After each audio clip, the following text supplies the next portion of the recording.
Let's add some detail to our figurine. So I'm using that coral color, that's that yellow ochre with the cadmium red, thinned, so it's not very, very strong. It's like a medium mix. Let me show you. So I took a little bit of the cadmium, a little bit of the yellow ochre, blended it up until it's the color I want, and then I added water. A little bit more. We're looking for something that's between milk and water. There we go. That looks good. Now, when we take our outline, so I've done a little bit on that side already, and I'm going to take some of that color. So that surface is dry. Take some of the color, follow that edge, right? It's the same as her skin tone. Little on that edge, then wipe off the excess paint and take some water, a little bit. So this isn't like dripping wet. Can you see that? That's why I wiped it on there. I want it damp and wet, but not dripping wet.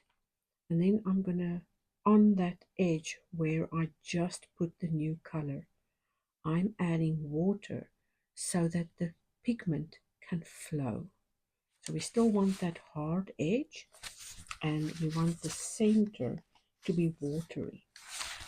So the pigment runs from that hard edge into the center where there is softness. Let's do that again here on her face. So I'm outlining the face with the color, even here in the hair and under the chin. Then I'm rinsing that color off, taking new water, fresh water, dabbing off the water, and then softening that edge so that it blends and moves. You have your hard edge with your color. You can even add more color if you want to deepen and strengthen that. And then let the water diffuse the pigment. So here on her side, we can do the same. It's pigment, clean water, and dissolve. Remember, your watercolor will go where there is water. Just want to define her shoulder a little better there. Oops.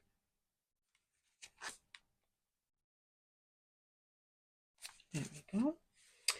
Let's do her leg next. So we take pigment. We take some pigment. We put it on that outline. Oh my goodness, you didn't even see the face. So here we go. The leg is going to be good. We do the leg, we do the inner thigh, and we do the parts under the hair. Then we rinse, wipe off some of that water, and come right along that edge on the inside and help the pigment dissolve. So when it dries, it's going to give you this effect. So it will have that lightness in the middle, and it will have pigment on the edge. So you didn't see me do the face. Let's do the same with this tongue, and that's the clam's tongue. And that was just yellow ochre. So let's mix up some yellow ochre for you to see there in the corner. So that is straight from the palette. It's very thick, and we are going to add a big drop of water to thin it down. That's maybe too thin now. There we go. Something like that will be sufficient. So again, putting color on that edge.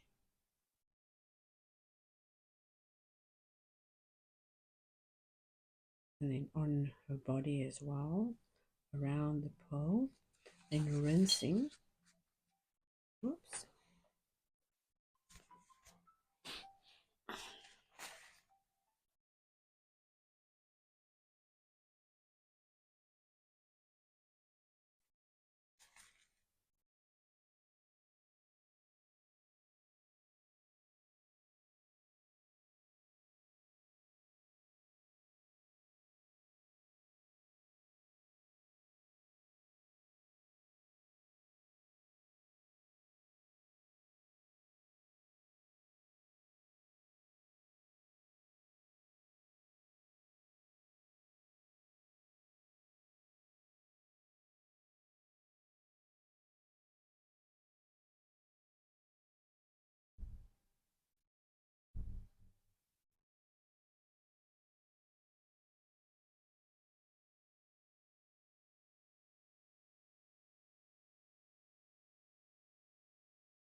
Right, so we'll grab some water, tip off that extra additional droplet that hangs from the brush, and just soften that edge. You could literally put more water up.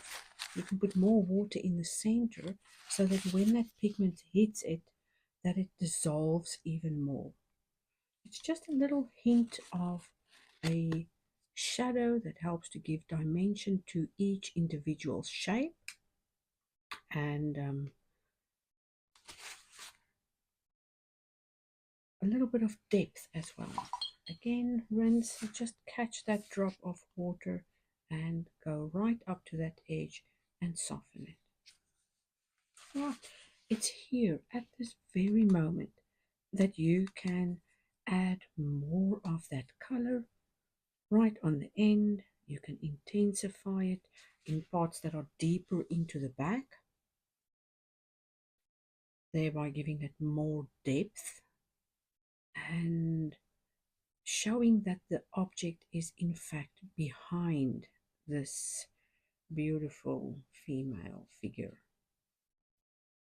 We could even do it at the bottom of our pearl to show that the pearl is resting on top of that.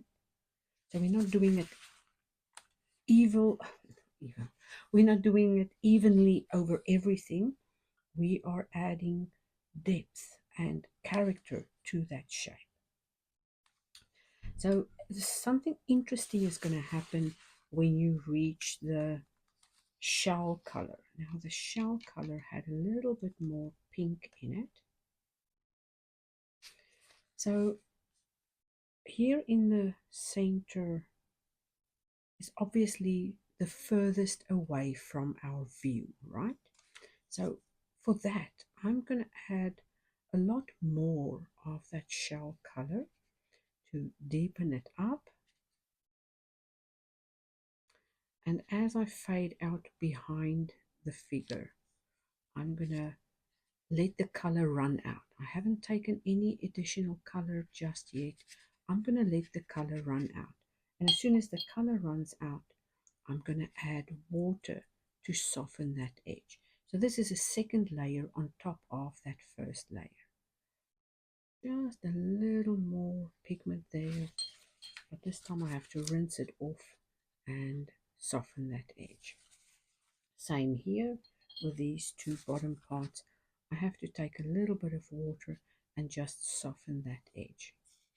Now we can go ahead and do the exact same thing with the outer edge, but I don't want you to do it all around the edge. I want us to go into these indentations where the shell literally goes down. So that in part there and there and there, all of those are the inward valleys that give that shell its shape. So the high points will be here and the low points will be there. And that's what we are going to focus on for this next section. So pigment there, but we can put pigment right up to there, and then take a little bit of water and soften that edge. All we're doing is we are creating the look of depth. Same technique, just used in a slightly different way. Obviously I need more pigment, so I'll just mix up my little batch there until I've got the right color and right consistency. There we go. Again, in that hollow, that was the word I was looking for just now, nice and soft with a little bit of water. There we go. The next little hollow.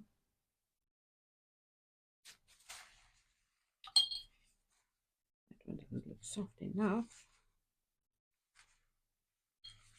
And again, soft and soft, soft, soft. There we go. The next hollow. Can you see how we're building out this dimensional shape of this shell. Got to soften that one.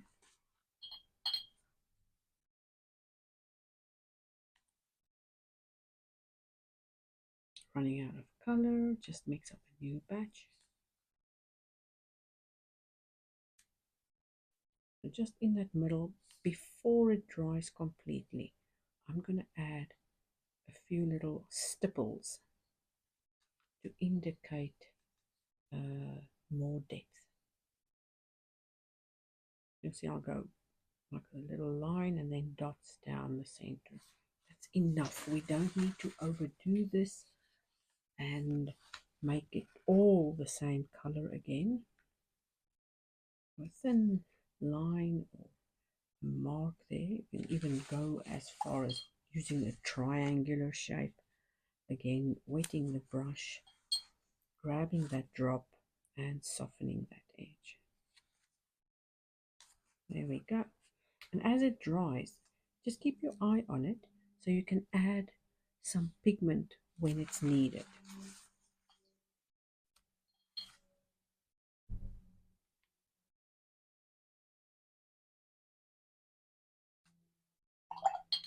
I do want that more pinkish.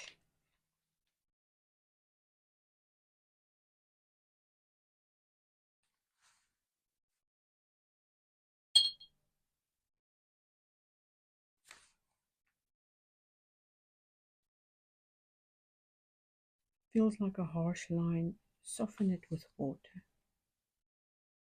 Right, now we can add some more pigment there as it's coming into a semi-dry, damp effect.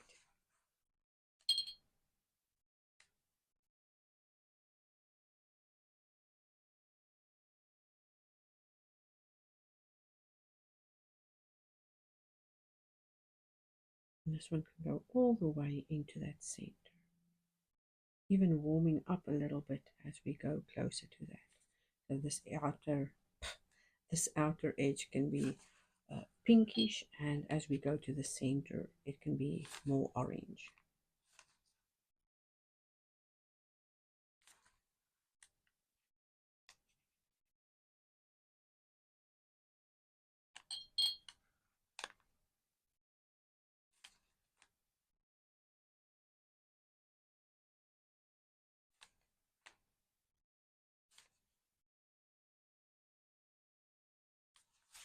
Beautiful. Look at the difference between the side that's not done and the side that is done. Look at that. This is starting to look more and more like a shell, and that just looks like a peachy background. Isn't that beautiful? And it's all the same colors, the exact same colors we've been working with that we developed earlier. So I'm going to continue. You can keep watching as I create the same effect now on the top of our shell. All of those pointing into the center of our shell.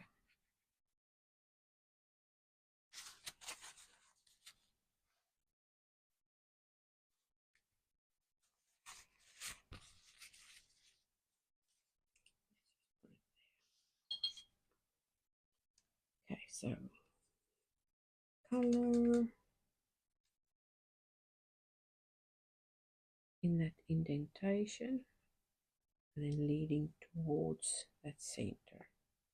A little bit of pigment, rinse, catch the water drop, soften the edge.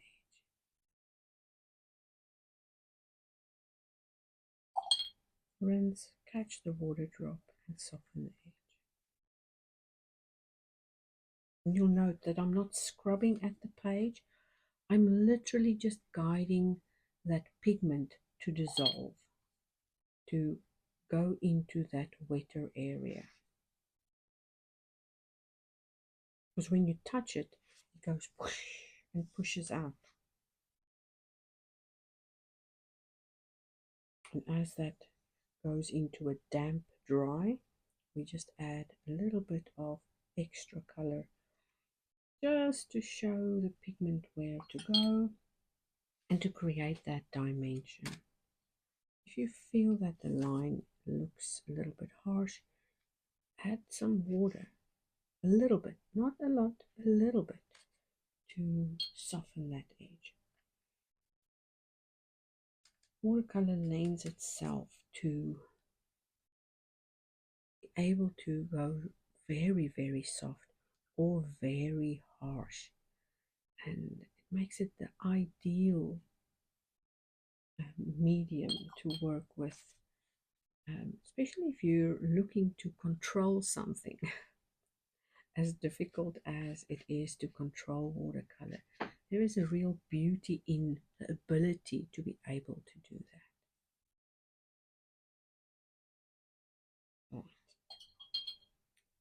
You can see that I went over the rules there, or the lines, and I'm not really bothered. This is also very illustrative, so a mistake here and there is forgiven very quickly by your viewer, and you should also forgive yourself very quickly instead of bashing yourself about silly little watercolor practice mistake. That's all it is a silly little thing. We don't have to make it too serious.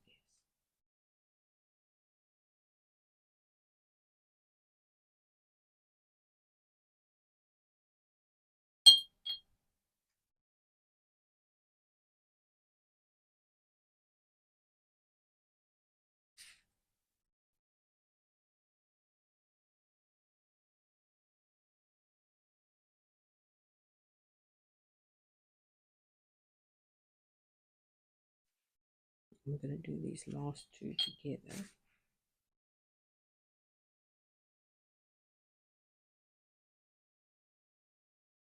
Look at that. Isn't she turning out to be just beautiful? So the last one is her hair, and I'm literally going to take the brown as is. I'm not even going to mix it up and alter it too much, because for the hair I want little streaks here and there. I don't want to add more detail. I don't want to add shadows. All I want is a little indication of hair strands going down. And that's it. Nothing more, just that slight indication. Right. I think we can work on our net, and maybe if you want to continue with your circles, you can, or you can just fade your net out into those circles and later stick on some of your shells. If you've made additional shells, or if you wanted to follow along and make shells, or use some scrappy bits of paper to paint a shell or two, and add your shells in the corners. So activating that gold again.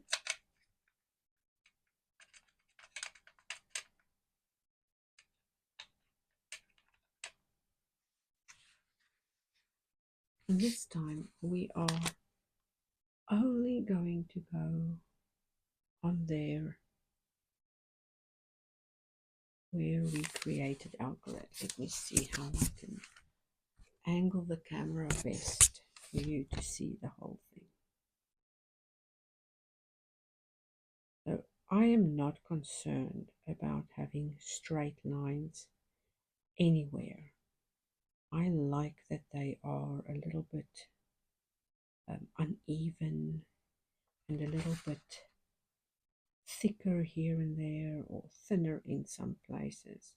You can practice some real control if you want, and try and get them evenly thick or evenly spaced. But like I said, I'm not concerned with that, and I'm going to let them fade out in there almost ugly. Because I'm going to put some seashells over that, so they're not going to bother me at all.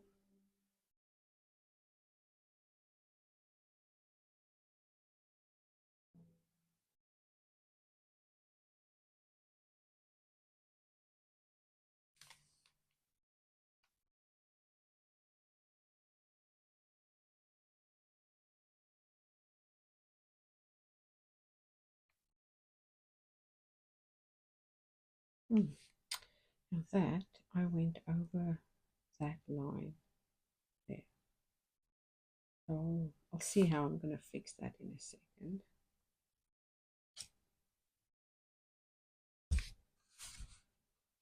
Let's do this straight edge here.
I'm just going to soften that inner edge.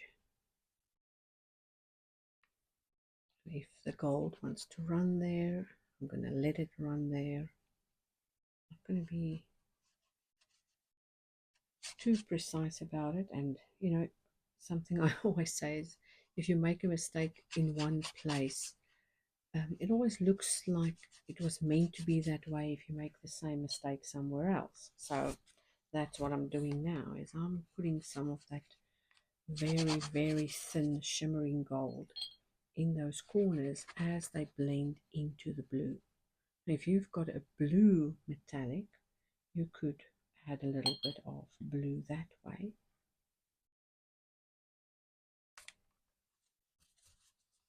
And just enhance your cover design a little bit.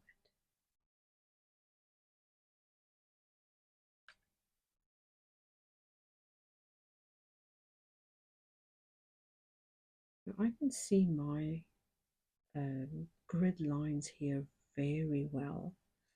And from time to time you might see a little bit, and at other times not so much. But just follow your instincts of where they are, as long as that angle stays the same throughout your whole thing. It won't look disjointed or out of place. And I mean, if you look at a net underwater, it's going to be a little bit distorted anyway. So don't be too hard on yourself if you can't keep the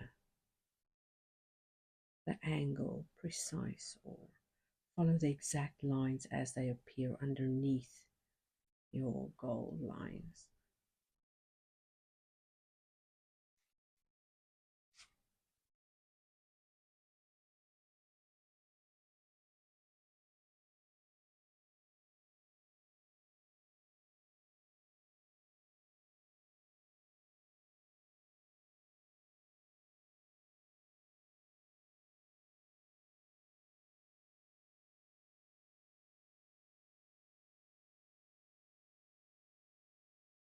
There we go. I am extremely happy with that, and I think I might go in and add a little dot in all of them just as a decorative element, or a mindful practice, whatever your reason is for wanting to add detail to that, but don't overdo it. Don't go in and apply 100,000 dots or details. There are some areas in our design that we need to leave a little bit less detailed. And some might say, especially the minimalists, that this is already so detailed, why would you even add any more? But that's your personal preference.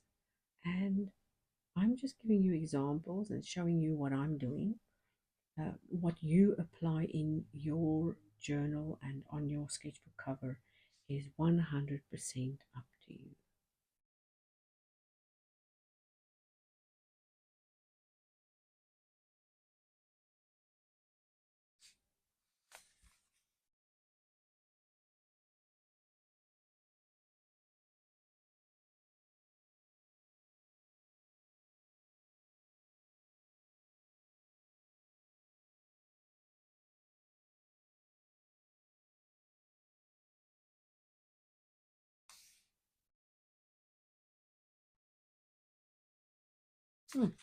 I like it. I'm not going to fuss with it anymore. I'm not going to fiddle. And I'm happy with that. Really, really happy with that. And whatever I decide to do with my pattern ideas, I could always do on the inside of my cover or even on the inside of my sketchbook.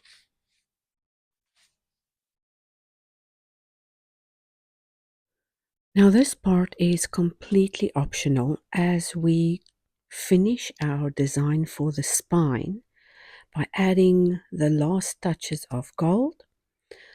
Now, I hope you've done this part already. If you haven't, please go to the Design Your Spine video and follow along there as I show you how I put this spine design together and then finish up yours. Now, I did design a second one, and we talked about this one in a previous video. I think it was in August. And with it, I created a string of pearls, decorated those little areas between the pearls, and then drew some seashells on this. Now, my suggestion in the previous video was to make the pearls and then stick some pre-made seashells on the spine. But you can also draw them the way I've drawn them here and then just fill it in like a coloring book.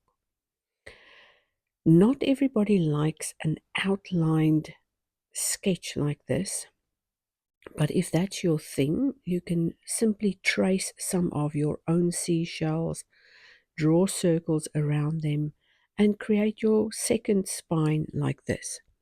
Now, we are going to add some blue and greens in the background on my little circles. You can always make them metallic if you want to. Remember, this is your design, and even though you want a similar design to what I've created, um, you still have freedom to choose what colors you want to place where and how. So I used this blue, green, mottled background, almost like a wet, um, flowy version of that background. And in a second, you'll see that I put various greens in there and then go in as soon as that first one is dry. I go in with the warm shell colors and then paint all the shells various variations of reddish, pinkish, orange, and that yellow ochre. So, whichever one you decide to use is going to be perfect. I'm just offering you some examples and additional ideas of what you could do for your book design and your spine. Now, I'm not adding all the details all at once. I'm adding the background color, and then as soon as that first shell is dry, I'm going to go back in with a little bit of a deeper intensity, a stronger mix, and add in some details. First going in with exactly the same color for all of them, then going back and mixing up a little more of the yellow ochre, and then adding another layer of yellow ochre accents. And that completes these two spine designs. Now, my thought here was that we could literally cut that first one in half and put it on either side of the seashell if you wanted to use both of them.